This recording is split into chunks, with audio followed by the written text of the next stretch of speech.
Parandur airport கைவிடப்பட்டால் Tamil Nadu 25 வருடம் பின்னோக்கி செல்லும்.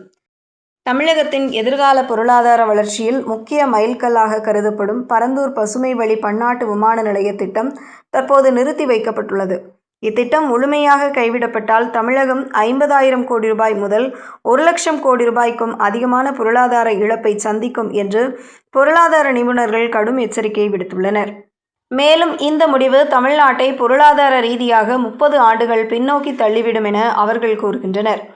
காஞ்சிபுரம் மாவட்டத்தில் உள்ள பரந்தூரில் முன்மொழியப்பட்ட இந்த விமான நிலைய திட்டம் சென்னை மீனம்பாக்கம் விமான நிலையத்தின் அதிகப்படியான நெரிசலை தீர்க்கும் முக்கிய திட்டமாக வடிவமைக்கப்பட்டது. ஆண்டுக்கு சுமார் 10 கோடி பயணிகளை கையாளும் திறன் கொண்ட இந்த திட்டத்தின் மொத்த மதிப்பு 20,000 கோடி ரூபாய் முதல் 32,700 கோடி ரூபாய் வரை இருக்கும் என்று மதிப்பிடப்பட்டுள்ளது. 2 இணையான ஓடுபாதைகள், உலகத்தரம் வாய்ந்த சரக்கு மையம் மற்றும் ஏரோ சிட்டி உள்ளிட்ட உள்கட்டமைப்புகள் இங்கு உருவாக்க திட்டமிடப்பட்டிருந்தன.